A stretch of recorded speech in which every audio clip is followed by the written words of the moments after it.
Good morning, everybody. Thank you for joining us for today's DrayTek webinar. I'm Alex Shuker, Head of Product at DrayTek UK, and it's my pleasure to welcome you to this live security support Q&A session. This is a slightly different format for us, but we have done it before and it worked quite well, so we wanted to run it again to give people opportunity to ask some of their questions live, but also to submit questions in advance so that we can then cover them during the session today. I'm Alex Shuker, Head of Technical Services and Product, and with me today is Doris Vincent, one of our solution architects, and we're going to be going through with the presentation, answering questions that you've submitted and some common questions, and also a little bit of an intro, which I'll get on to in a moment with the full agenda. So to start with, we've got just a few kind of things just to get us started and to give everyone a bit of a chance to think and ask some questions. Where we're just running through very briefly the best practices checklist that we have published previously, and then we've got a bit of an update just on product lifecycle, what that means for routers and how DrayTek support and maintain products through their lifecycle. And then we've got an update on how to interpret firmware and firmware updates and important things that's worthwhile you knowing about releases of firmware and how to interpret that. Then we've got a section that where we've taken some of the questions that have been submitted and we've got some answers to those, and then after that we've got the live Q&A, so where we'll see what questions you throw at us, and we'll do our best to answer those as we go through. So if I go to the start, which is the router security best practices, this is just going to be reasonably brief. The intention isn't to spend the whole webinar on this, but I just wanted to cover it to start off with. So we've published a security checklist, which is a bit of guidance on how, it's kind of a checklist to help administrators run through and think about the different areas of security when it comes to setting up a product. And we think it's quite a useful tool. It's not necessarily something where you'd use everything, but it helps, I think, covering around 6 key areas: router administration, hardening the configuration, network configuration, network monitoring, firmware and updates, and then attack mitigation and recovery. And this is a tool that we went into a little bit of detail on a previous webinar. There's recordings of that's available, but also there is a checklist that we can send around to you that exists that you could use as a template to help with considering if that's something that you want to use as part of your standard processes when it comes to doing installations and managing estates. So I won't run through every single specific item on here because the main focus today is the Q&A section, but this is something that we just wanted to mention and cover briefly to help. It's something that I think is quite handy to think about. It's not always something that you'd need to use everything, and there might be some stuff that is optional and is something that's not necessarily applicable to your use case, but it's something that's good to have a selection of things to look through and think about. Next thing I wanted to talk about was the product lifecycle. Product lifecycle is around when the product's launched and then DrayTek supporting it when it comes to support, firmware updates, security updates and improvements. And then there's some key stages that the product goes after it's gone on sale. And I wanted to give you a bit of an overview of what some of those terms mean and what the implications are and how DrayTek are committed to the products. So here's a kind of general overview of the product lifecycle. So it starts when the product's launched on sale, and during that period it will receive firmware updates, software provided reasonably regularly. Typically it's around 4 firmware updates a year, but there are updates that are done more frequently if there's any important improvements or if there's any security vulnerability patches that we need to release. Sometimes we may do it more frequently, but on a longer term average, if you look over a number of years, it's typically around 4 updates that you'll see a year. The updates are typically kind of improvements to the functionality, but also do tend to include new features, especially if I look at a product from when it first launches to 3 or 4 years later. Often there's a bunch of new features that have been added on the existing product. But then at some point it will go to end of sale as it gets kind of older technology-wise, and we've probably got newer next generation of products that are able to do the job better, or it might be due to just kind of chipset availability and generally phasing out of different components. But at some point we will have the product go end of sale, and at that point we will make an end of sale announcement. The time period there is typically around 5 years after the product's launch. That can vary, but it's around that sort of time.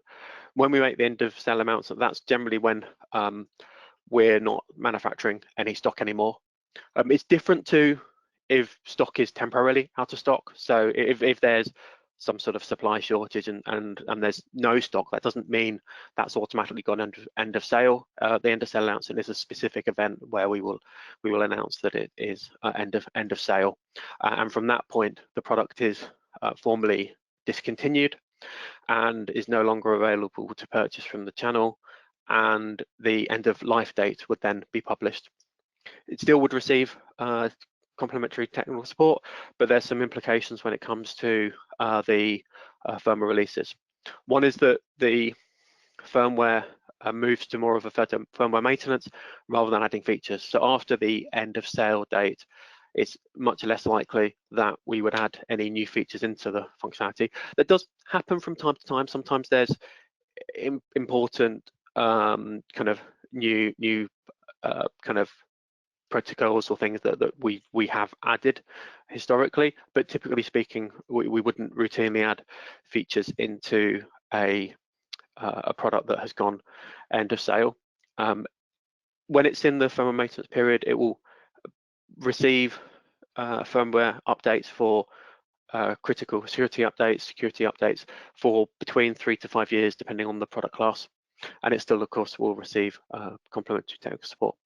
Then at the end of that 3 to 5 years, it will go to the end of life, and that's where it's not guaranteed to receive any more firmware updates at all, and it's kind of really phased out.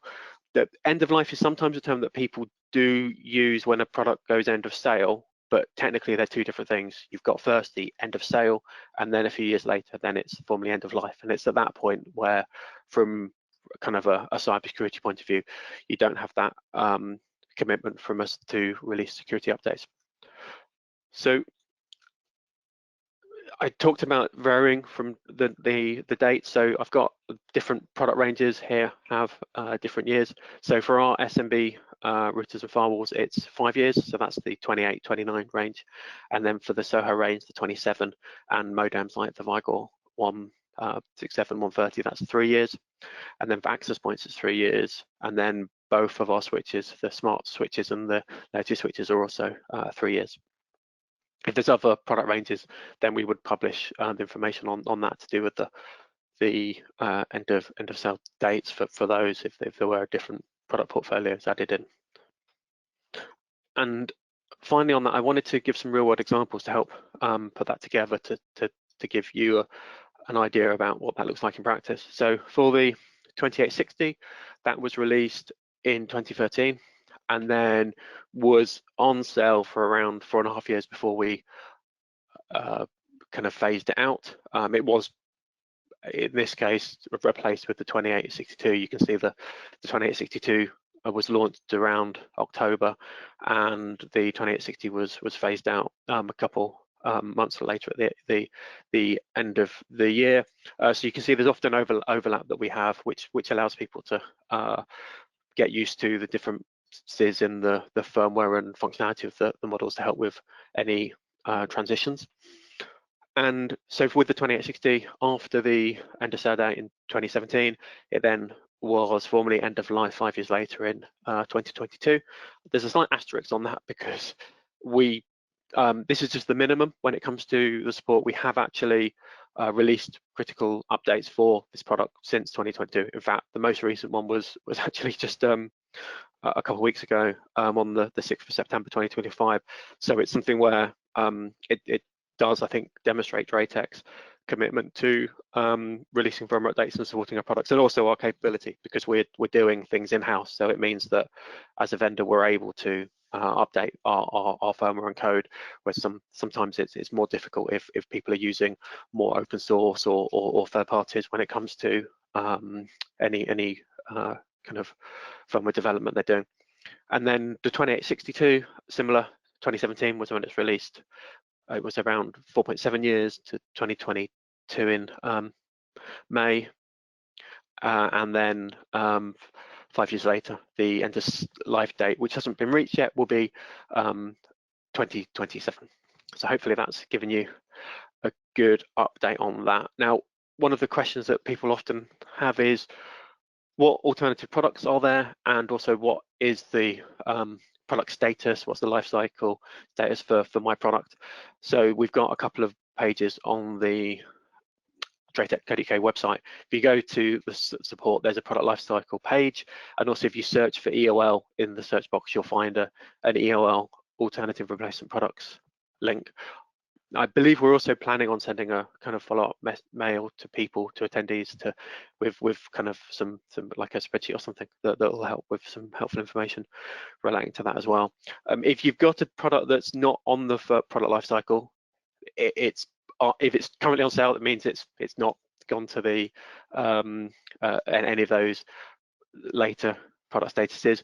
But if it's one that you can't get anymore and it's not on the product lifecycle, it probably means that it's already gone end of support, and it maybe pre-existed when we kind of formally started publishing the product lifecycle stuff. So because we don't have it for absolutely every product we've ever launched, like 15 whatever years ago. So if you've got an older model that's not listed on the product lifecycle, I would default to assuming that means it's if it's not available, it's already gone end of life, so isn't receiving security updates anymore.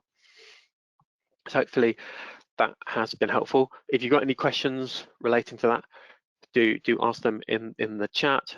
We do, I think, have a couple of pre-asked questions that we'll cover in the section that expand on some things related to this as well. The next section I wanted to cover is to do with firmware updates, specifically looking at the release notes and how to interpret a new firmware that's been released, and some key things that can help you be informed around what it means when the firmware has been released, and what the potential implications might be for your specific circumstances. There's a lot of information in the release notes. It's really helpful for people, so being able to interpret it and read through is, I think, very valuable. Here's an example of a release note. On the right hand side, you can see it's a PDF that we publish, and it has the same sort of format for all of our products. We list it in the same way. The key thing is, the first section is the firmware information at the top in a table, which has some key information that's very useful, and then we have the release details below, which includes the new features, improvements, known issues, and notes. And then the third thing is we have all the previous versions, so it repeats it again and again and again for each firmware version. So we have found it's helpful to include all of that so that you can scan through to look at older firmware versions. So if we dive into it a little bit, let's have a look at the firmware information section. As you can see on the right hand side, it's a table where it's got some different fields. So to work through, the firmware version lists the number. It will start kind of a 3 or 4 or 5, and then has some digits. The numbers indicate the kind of major, minor, and patch, and it goes upwards in number. So the next version after 451 is going to be 452, and it will keep going 452, 453, 455, and then the next major version will be when that second digit changes from a 5 to a 6. The very first digit indicates the DrayTek OS system version. So for the 2865, that's Drayos 4, so it starts with a firm version of a 4. So that, typically speaking, won't ever change. The 2865 won't move to Drayos 5 due to the hardware and the kind of architecture that it uses. So that first number generally doesn't change, but you do get either 2 or 3 digits after that. So it can, typically speaking, it's a 3-digit, but sometimes we have gone to 4 digits. We've had really minor firmware updates that have been released. The release type is in brackets after the firmware version. We have a few different release types. The one that you mainly see is formal release. So that's a firmware that has been officially released. It is the standard firmware for that model. We also have release candidate and beta types. They are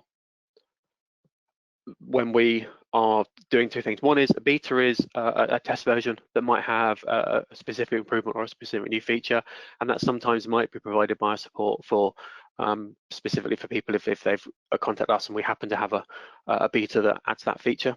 Release candidate is part of our standard process, and we have different versions of the release candidate, RC1, RC2, RC3, and that's part of our internal processing and going towards releasing a formal release. Typically speaking, a firmware will go through between 3 to, well, it could be any number. It could be up to 9, 10 if it keeps going through the release process. And the reason there is it's to make sure that it's passed all the tests and is operating properly. So if it fails a test, it will then go back into development, and the release candidate number will be iterated, and it will go through the whole bank of tests again.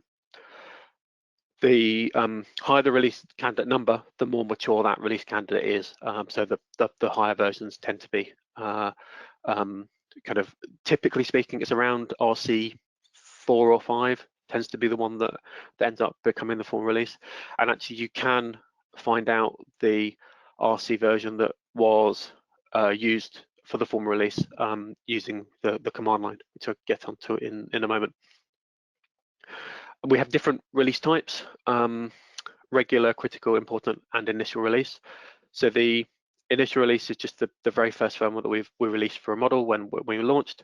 Regular means it's just a standard upgrade routine. Important and critical are 2 more urgent ones. Critical means that it has some sort of security improvement, so it's something that we would recommend upgrading immediately. We typically include some details on that, so there will normally be some information on mitigations and stuff that you can change if you aren't able to upgrade immediately. There might be some stuff, details about what the security vulnerabilities relates to.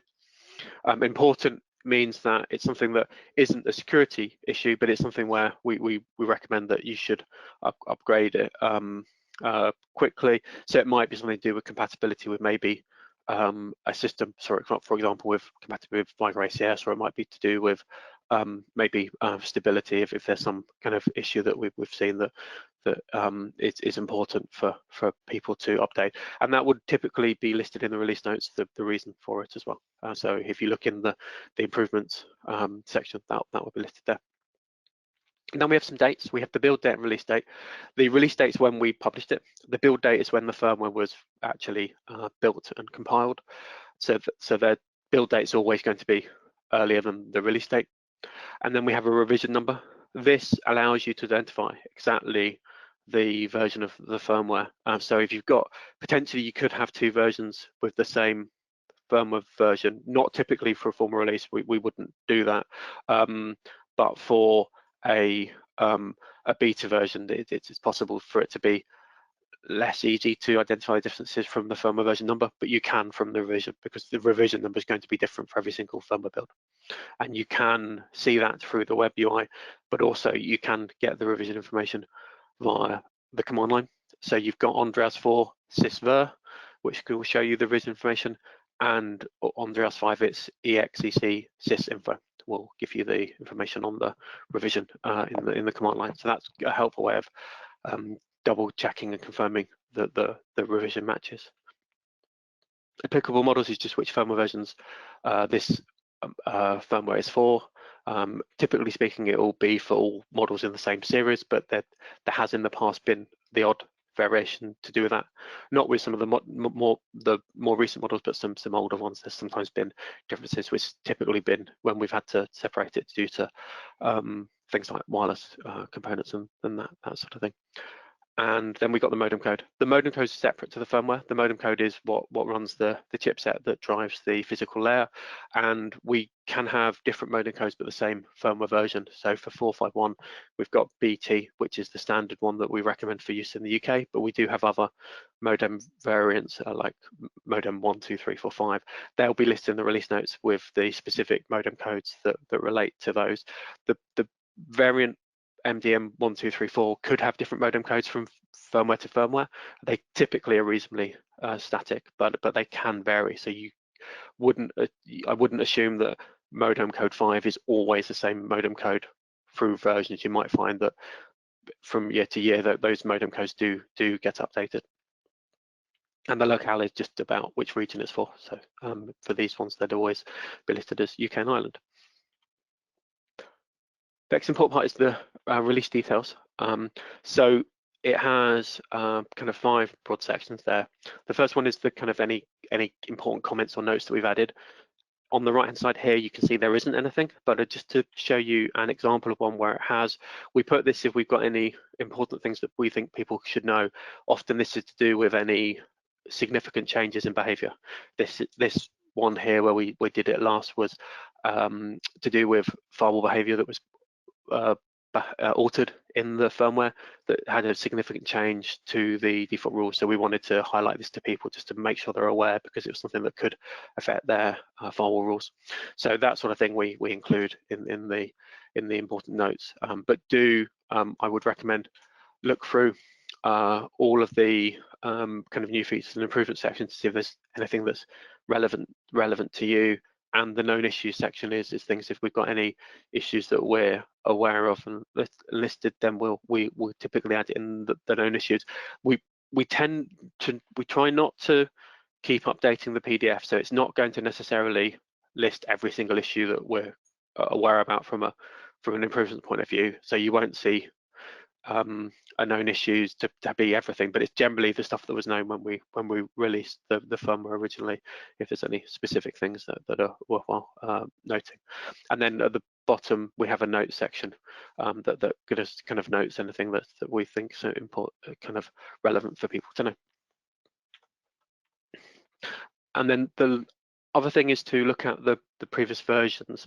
So when you're going through releases, we've got the most recent firmware at the top, but we do list all the other ones. So I would, if I'm upgrading, scan through the previous notes, especially if there's any jumps in firmware that I'm doing, just to make sure that I'm comparing what's listed in there to the firmware version I'm going to see if there's any relevant changes or improvements. So it's the same sort of format, so I would always kind of scan through that, especially trying to pay attention to anything where there's any important notes at the top that's highlighted in there when updating.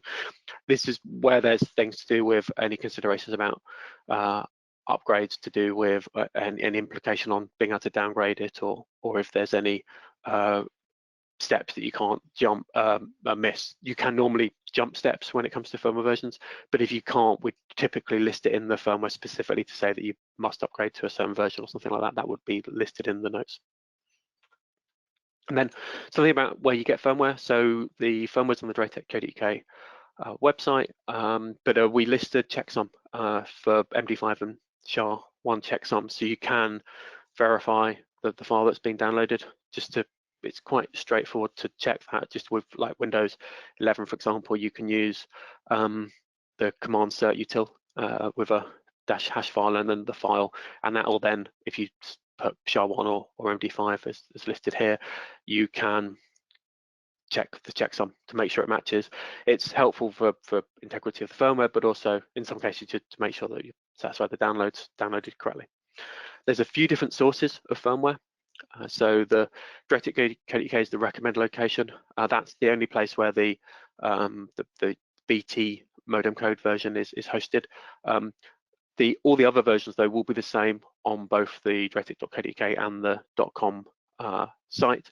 So you could potentially download from the .com site, and it will be the same revision, same firmware version for the other modem code variants, or for models that aren't DSL one, so the 2927, for example, is going to be the same on the .com and .co.uk site. There's also a download link in the router's web interface, so you can click on that to download firmware, and Vigo ACS servers also will currently download from the .com, but there is support for regional downloads in the pipeline that's almost ready for that.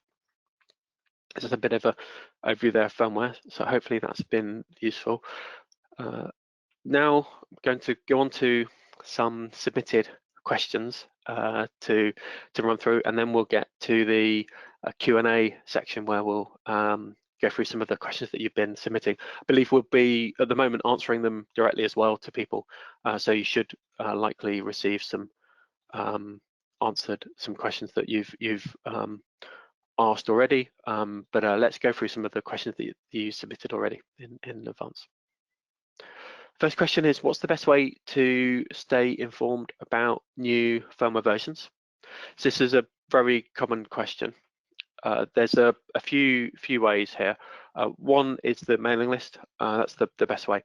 So there's preferences that you can select, and one of those is related to firmware updates. So if you go onto the DrayTek website, there you've got an ability to subscribe to the mailing list, and one of the key parts of the mailing list is receiving information related to firmware updates. Another way that's also there is you can get a notification on the notification center of Vigo ACS when you log in. So when you log into the Vigo ACS, at the top there's a little bell. That's the notification center, and if you click on that, it'll show you firmwares that announcements that have been pushed to it. So there's a way of getting some things there, but also the web interface of the router will show if there's a new firmware. It'll alert in ACS, but also on the router's web UI as well.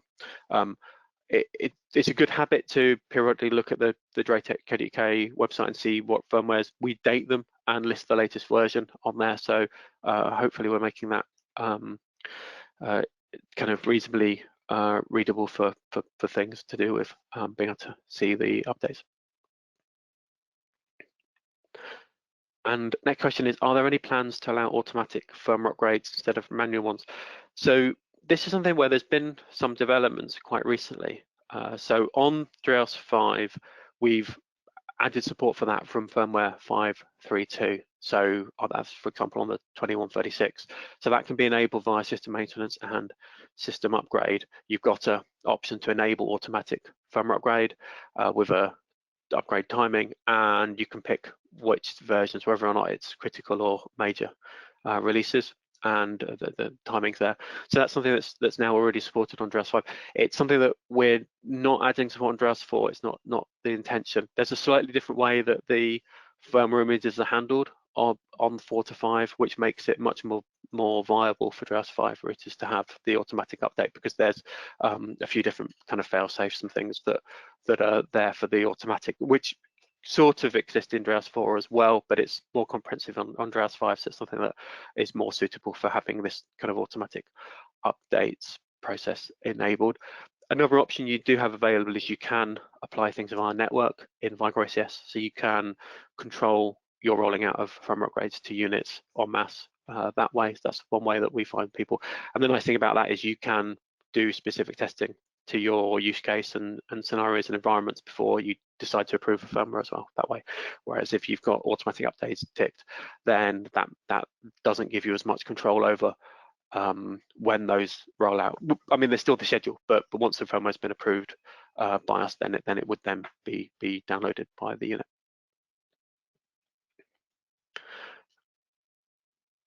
Next question is there a way to receive alerts about potential issues require firmware update? So there's a few places where we put the alerts out. One is the vulnerability page that will list the vulnerability announcements. The mailing list, as I mentioned earlier, will send out notifications, and the release notes will be marked as critical or important. Here's a screenshot on the right that shows the differences in the firmware release types. The same image is kind of used in the release notification. So we've got critical and important, as I mentioned earlier. So we'll mark it if it's critical. There's been some recent improvements that have been released because I think primarily there's a wireless LAN driver update. So the chipset vendor has released an update on the wireless LAN drivers. So we've been adding those to a lot of the models, and also I think there's a improvement relating to the web interface as well that's been released. So that's why we've marked that one as critical. But there is also the vulnerability announcement page that gets updated as well. Next question is,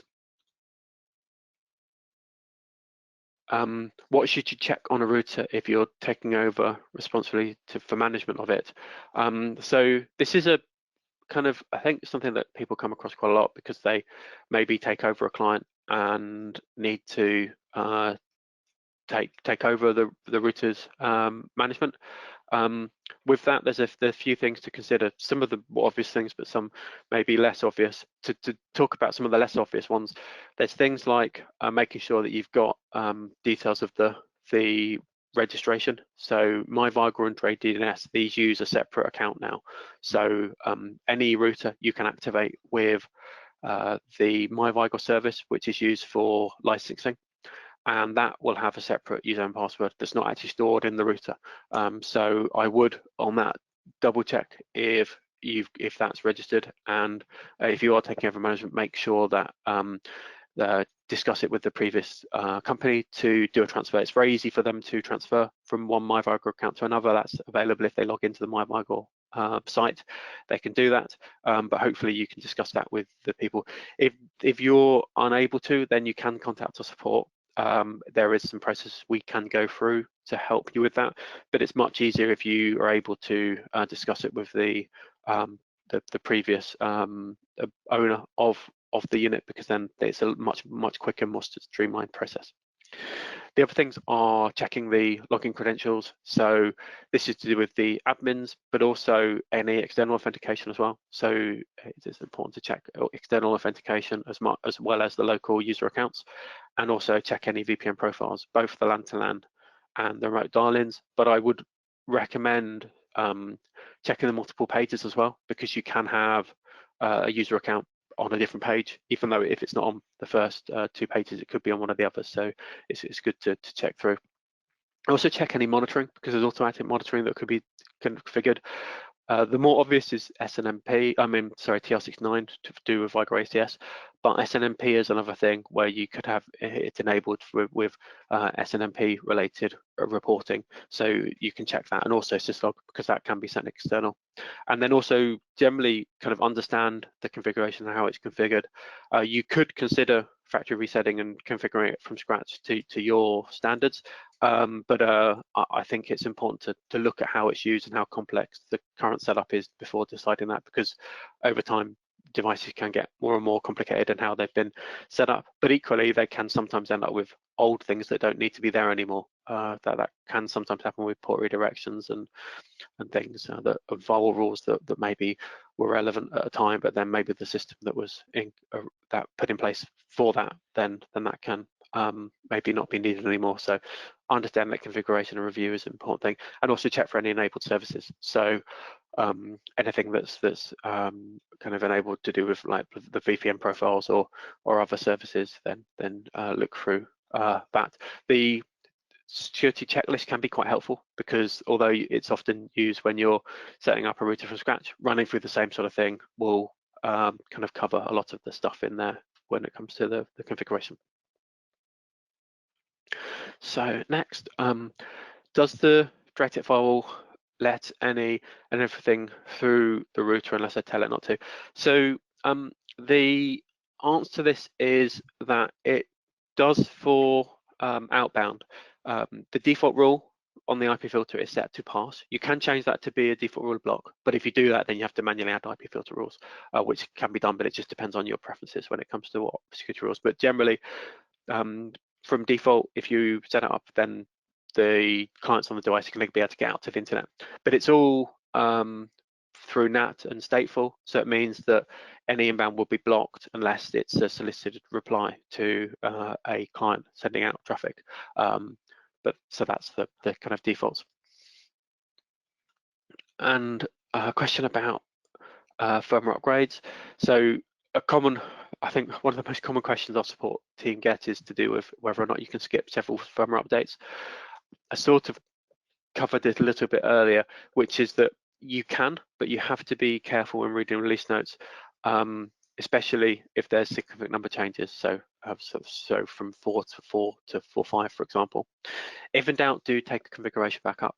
I mean, it's good practice to always take a config backup before upgrades, but this specifically is you could take a config backup and test it locally if it's a remote unit, because if you load a config, then that's going to be the same from unit to unit when it comes to a firmware update. So if you've taken a config backup and it's worked for you, so you take config backup, RST flash with the firmware that was the old version, load that config back up, and then you've got a unit in front of you that's basically very, very, very similar to the remote unit that you're considering updating. You could then update that locally, and you'll be able to see if that upgrade has been successful and is working as expected. If that works, then I would be quite confident in upgrading the unit remotely using the steps, the same sort of steps. But I would generally note the differences in firmware versions between the current and the version, and if it's a much bigger jump, then there might be some things to consider. But in all cases, do read each release note that is the interim firmwares that you're skipping, just to check to see if there's any specific changes in behavior that would be relevant to your use case. Next question is to do with local security, so actually around Wi-Fi. So if someone knows the router's Wi-Fi password, can they hack into the router? I guess it depends. So don't use the same password for the router admin and for Wi-Fi. I think that's a reasonably sensible approach to not use the same password. That means that you can share the password without people being able to log in and then changing details on the router. If someone does connect to your Wi-Fi because you've given them or shared the password, then that's the same as them being on the LAN of the network. So one thing to consider is you could consider setting up a VLAN for guest access, but also it's about what restrictions you have for local management of the router. So you can control what devices locally can get access to the router based off a port or based off of access control lists. So you can apply that locally as much as you can to remotely. So often when it comes to security threats, the local threat is in some cases could be as significant as the remote when it comes to considering the security. And another question is, should a router firewall be penetration tested or scanned for vulnerabilities? So there's a lot of online tools and services that will scan a IP address regularly and report any vulnerabilities that have been detected. These are very helpful. They tend to be more focused around web services and websites rather than embedded devices like routers. So I would say I think it shouldn't be used as the primary safeguard. I think the primary stuff is around following the best practices for the configuration, monitoring what firmware version it's on, and making sure you're aware of whether there's any updates. But security scans can be helpful because they can highlight things from time to time. They also might be required for compliance reasons. And I view them as a really helpful additional safety net because it can help catch if someone's accidentally enabled a service or a port, or maybe has pushed an incorrect configuration. Maybe if an ACL's been dropped by mistake, then suddenly the service might be visible to the scanner and then appear in scans, or there might be a service that is listed in the scans that were not known about to be exposed on the LAN side. It's worth realizing that the security penetration testing is unlikely to detect all vulnerability types, especially local ones or related to Wi-Fi or specific services.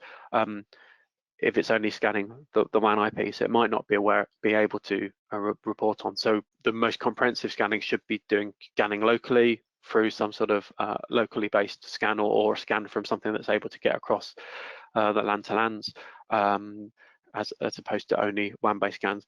But many scanners will pick up false positives due to incorrect system identification. For example, they might think it's an Apache web server when it's really not. It's an embedded system. So sometimes it will report vulnerabilities that are known in kind of some common packages of web platforms, but that might not be applicable because it's not the same as a DrayTek router, because these are different, because the way they try and detect what OS and what is running on it is reasonably sophisticated, but it's not foolproof. It can get that wrong and can get false positives where you're incorrectly identifying it as a different system and then listing that to a CVE that is not actually applicable to the DrayTek router.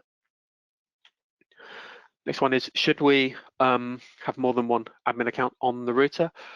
So ideally, you should be looking at having a unique admin account per person for auditing reasons. So external authentication is generally the best way to roll that out en masse for easier management. That gives you much better control over tracking who's done what, but also when it comes to adds and changes, if people move roles, that makes it much easier for management. Backup account can be useful though, especially if people lose a token to do with two-factor authentication, that sort of thing. So having a secondary account for backup purposes can be very, very useful. And we've got a question around logging. So can logs be sent to a central SIEM? So that's something that we can to some extent, but I think it's something that we're going to be developing more in the future with DRAS 5. So the router can report logs and changes to Vigracious currently, which is very useful for auditing. In the Vigracious, there's the logging section. It can show if anyone's logged in locally to the router and also what pages they've changed. So that's very useful from an audit point of view. It can send syslog to an external destination, so that could be ingested by a SIEM system. I would generally only send that via encrypted mechanism, so via LAN to LAN rather than just out on a WAN interface, because the syslog on the routers isn't sent in an encrypted method. But there is some SIEM integration that's planned for future DRAS 5 products. It's something that we're working on. So you'll see, I think, a DrayTek SIEM type integration in the future. And as part of that, it's probably going to be something that will be compatible with some third parties as well. And then there's a question here about automatic SSL updates. So there's been some developments related to this. So this is if there's a way for people to update certificates automatically on the router. So the router has a self-signed certificate that can be replaced, and what people will sometimes want to do is to have an automated way of doing that, so they don't need to manually update a certificate on each router.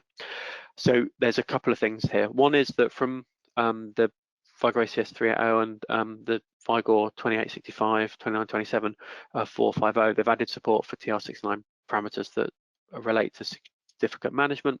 So that means that you could automate some things there. But also we've got the DrayDDNS service that integrates with Let's Encrypt. So that has automatic renewal of certificates. So that's a really useful way. I recommend looking at the Let's Encrypt. That allows you to automatically renew certificates regularly, and we're seeing certificate times going down and down. So originally certificates could be multi-year, now they've gone to kind of less than a year. I think they're going to be in like 2-3 months in the longer run, or maybe less frequently, as people try and to get these certificates to be renewed more regularly, because that strengthens the security and also improves the when it comes to kind of revocations and certificate authorities. Here's a list of how you can change that. I've got a screenshot of the web interface of a 2865 router.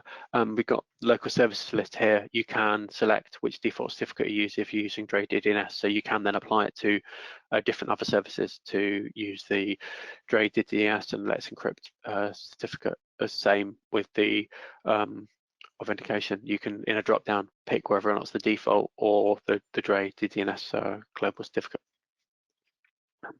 Another question is to do with some of the defaults. Question there is about why isn't some features disabled by default, or we get an alternative one is why are features not enabled by default. But what we've been doing is we've been reviewing these and changing some of the factory defaults to be a more secure configuration by default. Historically, a few years ago, it was more a case of trying to have things enabled for more ease of use, but that's certainly not the approach anymore. And with EN 1031, which is a new European cybersecurity requirement, that's now supported on all models currently on sale, and that has some additional warnings in the web interface if people try and enable functions that are not secure, and also has some stronger defaults.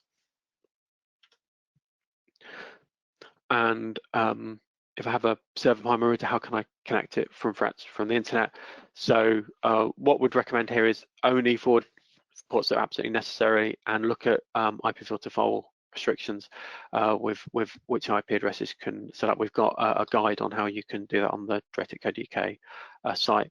You can also enable DDoS protection on the router as well to help with that. But I would generally consider whether or not you need to. It's better if you can to do a LAN-to-LAN or remote VPN to dial in locally rather than having to open ports. I would try and avoid opening ports because that just increases the potential security risk that could occur, because that is exposing another device on your LAN to the internet. So if you can avoid doing that, I would, and try and use LAN-to-LANs or other types of services to have more secure remote access. And can you set up multiple accounts with different permissions? So this is around if sometimes people will have consultants that come in, or maybe installation teams, they want to have different permissions on the routers.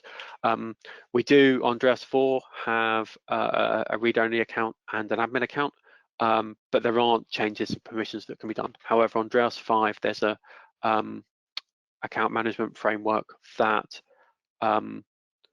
allows you to change what each role can access and grant. A screenshot of that's on the right hand side, so you can by menu control whether people are denied access or have read-only or read-write access to this. So this can be done to create users with different roles and permissions. That's something that may be quite useful for people, especially if you're working with third parties and needing to provide them with some access to the feature on IM on Drayos 5 could be very useful. So I'd recommend checking that out.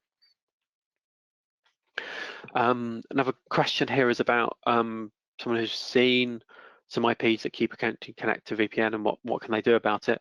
So I would suggest consider adding the IP to the block list. That can help, although IPs can change, so there's only so much that can do. The IP to the blacklist can help more if it's happening to be maybe you now inherited an IP address that was previously used by someone else for a purpose, and they've still got their other router dialing out to it. That's something we've seen in the past. So the blacklist, the URL list can help with that. But the brute force protection is another way. Enable that for VPN, so that can help with different IP addresses, and if it gets triggered, so that can automatically block. But also you can, using the IP filter firewall rules, block specific countries from accessing the firewall, or restrict it to only certain countries, which can be useful for blocking things, especially if there's certain areas and regions that you tend to see the traffic coming from. So another question here is to do with alerting. So can the router send alert for login attempts? So yes, you can. So there's notification objects that can send based off of different security events to do with web login, telnet, SSH login. So that can do an email alert, but also there is something that it can report into ACS as well. And can bandwidth usage be restricted or monitored on guest Wi-Fi to prevent misuse? Yeah, there's a few ways of doing that.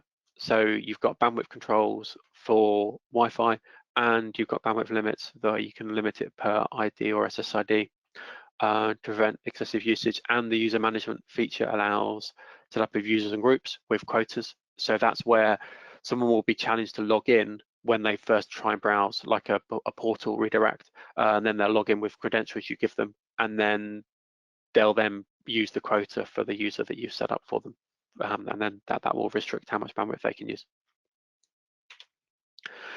And do the router support certificate-based authentication? Yep, that's very widely supported, been supported for a long time. So we've got certificate-based authentication for all of the products. X509 certificates can be used as well. And there's also iKey v2 EAP can be used as well with certificate authentication also, and SSL supports certificates as well for client verification, often used in conjunction with the DrayTek DNS and Let's Encrypt. So a wireless question here is about whether or not you can force them to use WPA3. I think this has been asked because people have seen that it's a drop down of WPA, WPA2 and 3, but you can drop that down to just WPA3 only, and that'll force it so that only devices that support WPA3 can connect. If you want to do mixed mode, then you could look at different SSIDs, because each SSID can have a different security method. So you could have one SSID with WPA2, or maybe an SSID with WPA2/3, and then have a different one that's just only WPA3. And can you schedule remote access? You can. I'd recommend using an ACL generally over this, but you can add a schedule with firewall rules and time-based schedules to permit remote access only during certain periods of the day. So that's maybe an additional protection. But I think generally for WAN side access, using an access control list is preferred as well. And our final question here before we go to the live ones is to do with adding a separate SSID and VLAN for APs. So here's the scenario. So we've got a access point and a router with wireless as well, I think, potentially, and you want to have the guest being able to access the internet but not the private network, and using VLANs, but doing it beyond just the router. So doing it on the router is quite straightforward, but doing it on the router and an access point requires setting up VLANs. So just a quick overview of how you can do this. It's reasonably straightforward. The first thing is you need to enable different VLANs on the router. So here we've got two LANs, LAN 1 and LAN 2, and on the second LAN, LAN 2, we're going to use that for the guest network. Here we need to enable a VLAN ID. We can pick any number we want, but it just has to be the same number we then use on the access point. So here we're picking VLAN ID 5 to be for the guest network. You don't need to set a VLAN ID for the main network, so that's left unticked, so it will be untagged. And also you need to make sure that the port for that the access point is plugged in via, for example in this case port 5, is a member of the VLAN 1 that has that VLAN ID tag. Then you would go onto the router and set up LAN 2 based off of DHCP and IP address ranges that you want. So that'd just be a different IP address range to the LAN 1, the main network. And then you can decide what to do with interLAN routing. So by default, interLAN routing will not allow the LAN 1 to communicate with LAN 2, which is probably what you want, but just to be aware, you can override this and you can apply firewall rules if you wanted to allow certain access. Sometimes that's done if people want to allow access to printers maybe to a few different networks, but not access to everything else. Then on the router's wireless LAN, that's quite straightforward. You set a second SSID and put it into the other VLAN based off of the tick boxes in the VLAN setup for each SSID number. And then on the access point, this is where this is on a DrayHouse 5 access point. You go into the configuration LAN and the VLAN list, and then you need to add a VLAN with a matching ID, so 5. The name doesn't matter, that's just a description. It's the VLAN ID number that needs to match, and then apply that to the LAN. And then go into add an SSID, add a second SSID there, and then in the edit, select the VLAN from the drop-down, so VLAN 5 there for that guest SSID, and then that will then automatically be passed along that VLAN tag.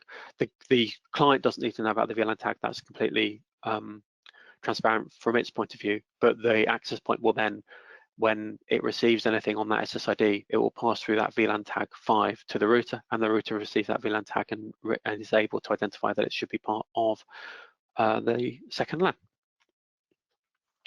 So that's kind of run through all our questions there.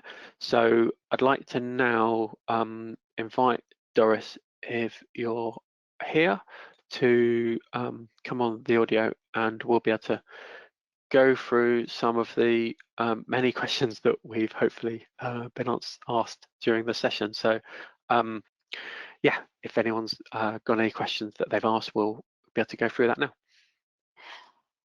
Yes, Alex, thank you. So I will be reading out some of the questions our audience have asked, and you and I will be answering as needed.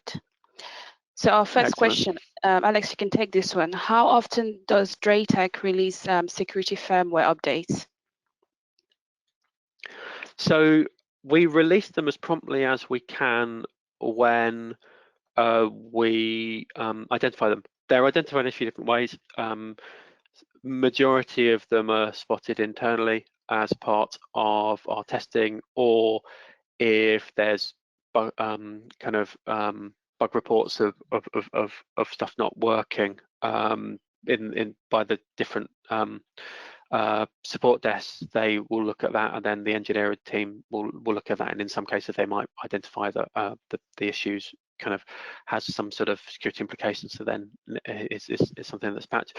But also we do have security researchers who contact us from time to time and will flag vulnerabilities that they've detected.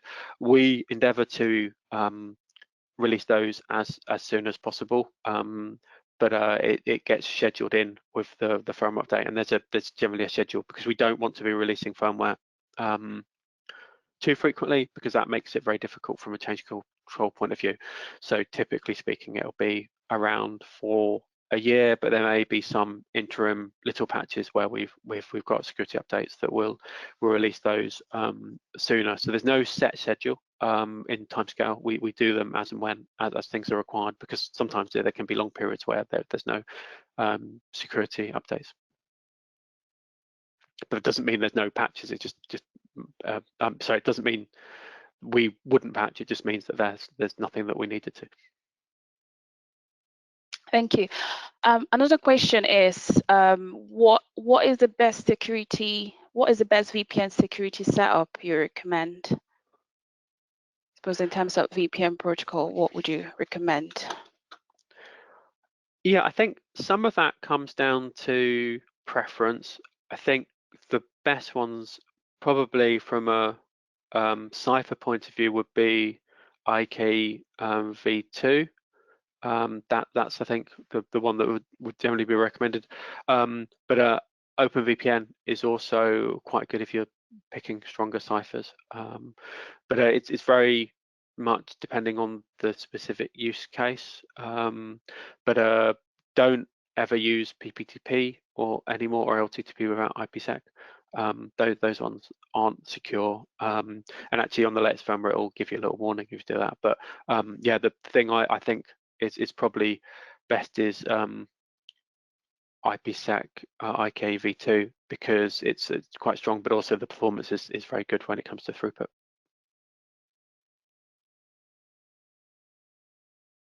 Yeah, thank you. We've got a few questions on the firewall, so I will take these ones. So the question is, how do I troubleshoot a firewall issue? So when you suspect a firewall is causing an issue on your network, I'd suggest using a step-by-step approach, so you can isolate where the block is happening.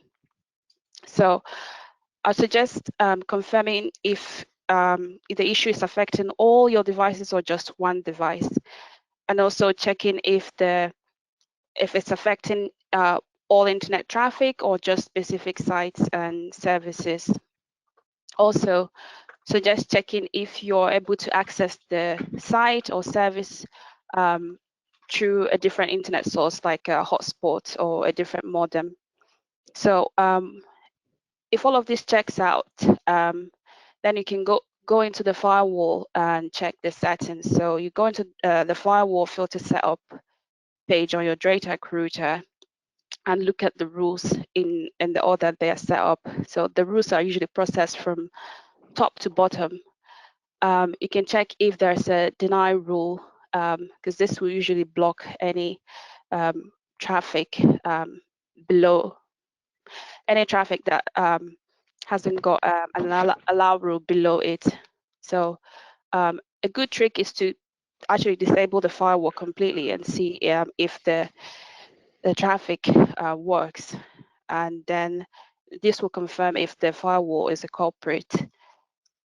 So look through each rule and check the direction and the action it's set to. You can start by turning off rules and see if the traffic works or not. So another way of checking, confirming, is by looking at the syslog. So the syslog can show what rules is triggering what filter is triggering is blocking the traffic. You can usually see that which rule on the syslog is doing this, so we can manually adjust the rule as needed. Yeah, so just go through the firewall rules from top to bottom and check, see if there's any rules set to block, and you can disable this and see if the traffic is now works or not. If it doesn't, then that could suggest other issue like routing or maybe DNS, or it could be external issue. Yes, Alex, do you have anything to add to this? No, that's great. Thank you, Doris. Okay, so another question on the firewall is, can the firewall detect port scan attempts and block this? So the answer to this is yes. DrayTek routers can detect and block port scan using the DOS defense and starting on it. So the router will drop the packets, and if logging is enabled, it can log the attempt as well. So this can help prevent any reconnaissance attack. So you can go into the firewall defense setup page and check the option for port scan detection, and then the router will drop any suspicious traffic. Also, entries can be seen in the syslog if enabled. So the syslog will show the attacker's IP, and you can then add this manually into the firewall blacklist if needed. Okay, so we have another question. Alex, you can take this. Yep. Someone asked, I changed the default HTTP and HTTPS port for management. Is this a good idea? So it is, I guess, something that could be called as obfuscation, because it's making it less likely for people to necessarily know what port to scan, although it's of limited help, because it's very easy to on TCP scan all the ports, so it's not difficult for people to detect the port. So it can be helpful as a thing to do, because it can make things very slightly more tricky to detect. But for automation, against automated attacks, it's of limited use, because it's more likely to trip up an individual person than it is an automated scanning tool that's going to scan all ports anyway, because on IPv4 there are not that many ports to scan, so it's actually quite feasible for people to scan all ports. Although it's a combination of effort there, it's more effort for someone to try and scan all the IPs and all the ports on those IPs. So it might be that you'll be exposed to less scans by using a less known port, but it's not going to. It's not going. I wouldn't. It wouldn't be the only protection I rely on. I would primarily focus on ACLs as a method when it comes to having ports open. Remote management via VPN is a very effective and secure way as well, but ACLs I think is a minimum these days. Thank you. A question to do with PCI, I can take this one. So we're planning to use ACS to manage DrayTek devices. Now, will having the TR069 server opened on the routers cause them to fail PCI compliance test? If so, how can we overcome it? So PCI is strict about minimizing unnecessary open services. I think one of their requirements is that the firewall and routers must restrict inbound and outbound traffic to only what is necessary.